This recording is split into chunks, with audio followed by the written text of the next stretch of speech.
Welcome back to Mcoc Alvani Rolls. Decided to go back and work on some Act 7 Chapter 1 walkthroughs for everybody. So I'll be starting off 7.1.1 Reboot. So it'll be the first one in Book 2. So Book 2, Act 7. We got Flare, no, 300% attack, 100% less max health is direct damage for 60 seconds, and Colorblind. For his champion, same attack, 25% degeneration. So you don't want multiple champs of the same class here. You really want 5 different classes, one for different ones. Leave one class out since there's 6 total. Here again, the opponent 300% attack, but 300% degeneration. So hopefully, sustainable champs that can do some kind of lifesteal regeneration will be extremely beneficial here. We'll see. Here's a little look at the global nodes. Hold the line. Warning.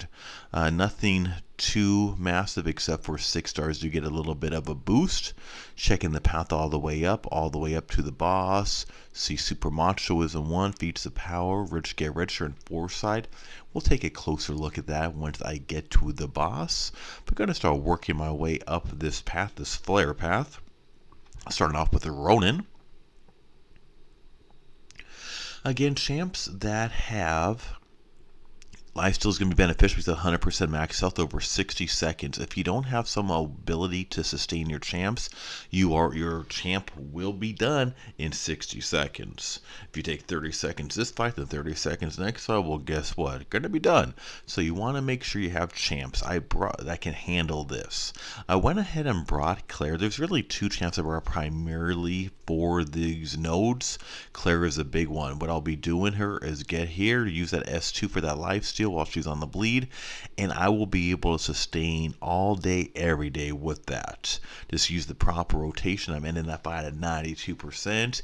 Even with the degeneration, my regeneration, especially with 300% attack rating, will way outdo that. Even if I make a mistake here or there, I'll be fine. So she could get me through the entire path pretty much effortlessly, most likely, but I don't want to make it too easy, so I'll kind of rotate some around along the way. Another one I brought in is my R4 5-star Rogue. And although this Rogue isn't overly ranked up, she works very, very good for flare types of nodes. Because of that extra attack, when I use the S1 on that lifesteal, she's going to take more health back. So we're looking at 76%, 75. I did lifesteal back up to 99%. So the key thing here is just use S1s with Rogue. Rogue is another one who could get through pretty much this entire path by herself if I needed to. So between her and Claire on the path together, it's going to make it pretty easy. We see the degeneration timer is about halfway down now, which will make me believe we're about 30 seconds past in the fight. And so degeneration will end when the timer ends. If I didn't have some kind of sustainable like lifesteal champ or regeneration, then my champ would be going down during that time. However, as we see this little strategy and technique, it makes it pretty easy.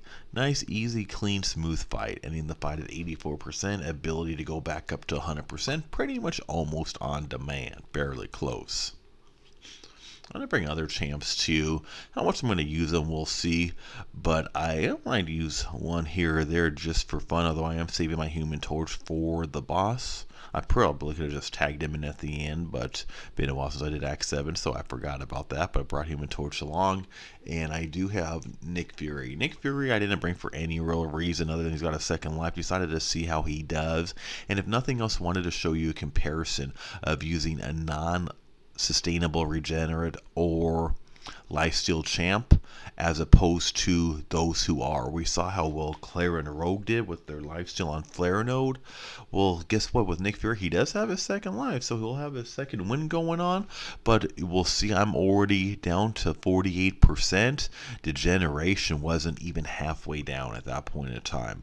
So we see a big difference. I probably won't be using him too much more on this path. Just use a quick little bit. He did get through that fight pretty nice and quick. So if I need to use him again, I can. I just have to remember I'm going to have limited amounts of how much I can use them because only so much the dude can take without being able to heal back on up. Next up, we're going to get to the Red Guardian, him and his awesome beard. Best beard in MCOC right there. Going to break back out my Rogue. It was really going to be between her or Claire.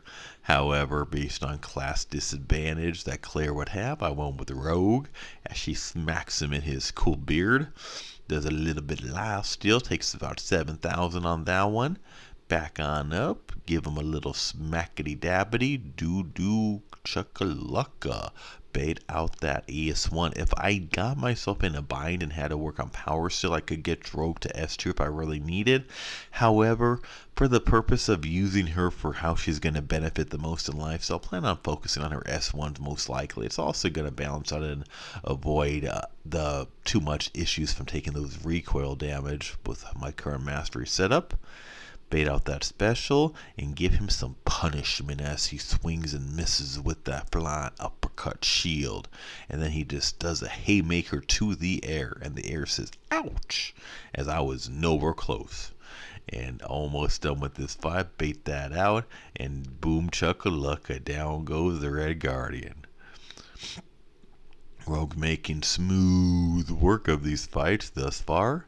Gonna get on to the next one, which is going to be Gwenpool. Good old Gwenpool.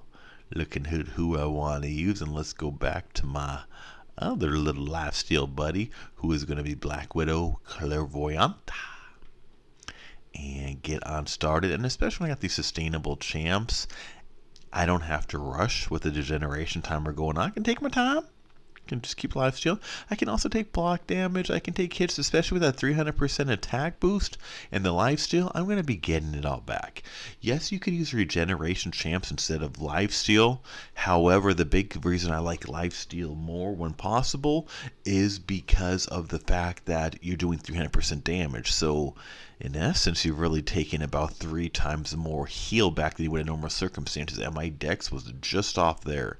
I don't know if that was still some dex bug going on or if that was just me, but I took a lot of damage. Now degeneration is eating me up. I had to bait out that S2. My Black Widow is in bad position, but you know what? She got this. Down to 16%. I whip out that S2, do some lifesteal, got myself all the way back up to 52%. Next fight I use her in, I'll be able to get her back up. Gotta love that lifesteal on Flare Node. Makes it simple, easy breezy. Wait on up for her to gain some more energy, and then back to it as we go into the Ultron. Gotta watch out for this Ultron here. It'll be a little tricky at times. I'm saving my Human Torch. See her flaring colorblind. So big thing takeaways on this node again, bring lifesteal for this path, and also bring a variety of champs in different classes to avoid getting that colorblind issue. I'm going in on Ultron. I completely forgot, overlooked that evade timer, but after several misses, like, oh yeah, evade timer, maybe I should pay attention to that. Bait out that S1, I see the green, now I can go in on him. I am very low on health, so I have to get some lifesteal, and there we go. We see Claire doing what she's doing. She just went from really low all the way up into the 80%. Well, back down to the 60s, but that's okay. I'll get her back on up. Next S2. Watch out for those evades. And there's the green evade. There it goes, bye-bye. Now let's start schmackily dabbling. And I'm going to go ahead evade out. Watch out for that evade. I dexed out. I've only got him down to 67%. I need to do some more lifesteal. The good news is my degeneration timer doesn't have much left. So once that, I missed that timer again. Once that timer is out, I can kind of switch up my technique a little bit as I won't have the constant digging going on. One thing that's really causing this fight to go really slow is all this energy damage he's getting back. He's just healing like crazy, the Ultron. Once he switches to regeneration, I'll try to parry as quick as possible, shut it off as he's getting enough free health. You'll see just as much screens as regular damage going up on there, so that's giving a little bit of extra work. And here we go. Ultron has got his way. There we go. Trying to, okay, let's switch it up a little bit, going into heavies. I don't have to worry about keeping the 2 bars of power set at 2 bars of power now, as regeneration is no longer a consistent issue in this fight. So switching it up a little bit, watching out for that timer, finally getting him down a bit. And down to single digits, whip out that S2, and chapowie. Look at that, 100% finish the fight. Despite some ups and downs and a fairly long fight, guess what? When it's all said and done, finish it up in perfect 100% health. That's what we like. That's what we like. And now we are dealing with a little bit of lag, as you always gotta love in this game. And it's kind of funny, we see the chat working, but my controls, I'm tapping away. Let me tell you, tap, tap, tap, tap, tap, tap. Oh, there's a little red icon of death. And hopefully at least it's at least being aware that it's lagging. And let's see if it now, there we go. It decided to move. Thank you, Kabam server rats, for actually waking up and starting to move. Move the wheel. And I decided to skip. I already brought my boss champ with me. Didn't need to, but I did anyway. And we see attack, health, super machoism every 5 seconds. Next, stun, bleed, poison, shock, incinerate, cold snap, rupture. Trigger back to the defender immediately. Is purified and given back to the attacker. The defender will generate 5% max health each time. Knocking down the defender refreshes cooldown, increases future cooldown by 1 second. When above 1 bar of power fury, 2 bars of power precision, 3 bars of cruelty. Rich get richer when champion has more unique buffs, 5% of power every second, and intercepting dash attack with the basic grants the attacker a passive fury charge, increasing 200% attack rating for 5 seconds. So a lot going on here. The big thing we need to watch out for, if we can get a clean intercept, that's going to be good. But the big thing I'm planning for is the certs and debuffs, including stun and incinerate, are going to be sent back. So I brought a champ who actually benefits from getting these debuffs, incinerates back on him, Human Torch. That was the main reason for Human Torch, knowing when I put incinerate on Yondu based on the node, they will be sent back to me, which is cool with me. I'm tripping over there, right? And then I am going to keep popping him upside his head. Just simple ways. I am avoiding stunning based on the node had said that stuns will be sent off and sent back to me, so I don't want to accidentally stun myself. Although you saw my stun come on up when I did that S2. We both were stunned. Thankfully my stun went away very quickly though. So I do have to be careful with that. And bait out those S1s with Yondu.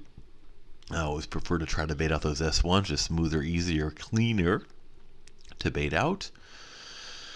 I have taken a decent amount of damage already from, I'm not even 100% sure how I've been taking that much damage. I'm not even doing parries. Or I guess I've taken a good amount of block hits or something, as I am only down to 55%. But at least the good news is Yondu's finally starting to melt a little bit. It was taking a little while. And he is down to 41% now. I am trying to bait out that S1. He's being very stingy with it. Come on, Yondu, throw that S1, dude. Come on. Looks like we're doing the hokey pokey hit into the block. There we go. Back him up. And that's what I needed him to do. And let us try to get him down a little bit. At least the DOT is playing a difference. That pre-fight I activated with Human Torch is making a positive difference, it appears. I'm seeing him down to 26%. And I am hitting into the block. I want to bait out that S1. There we go. I see I'm good at S2. Hopefully I don't take another stun off of I did take another stun off of my own S2 again. The good news is it was so quick that it didn't have any massive impact on me. It just prevented me from being able to take advantage of the stun on Yondu, but that's okay. And good news is this fight is just about in its last seconds as Yondu goes down face first to the ground. Kaplawi. That's what you get, you blue dude. Now, I'm hoping you enjoyed watching this path. And what's different with Book 2 is you have to do a few extra nodes after the boss fight, since there's different bosses along the way. As I'm working on clearing that path, want to thank you. Remind you that I am finishing up as I'm going back to Act 7.1 to do more walkthroughs, so keep a lookout for that. Be sure to subscribe. Click that top left icon that's about to pop up right about now. Turn those notifications on. Watch the rest of my 7.1 walkthroughs coming out, and my 7.2 walkthroughs have already been out for a while. Be sure to check them, including a lot of boss fights. I got a little something for everyone in my content, so also be sure to check out my champ tutorials, massive damage, my tips, strategies, and tricks. Thanks for watching.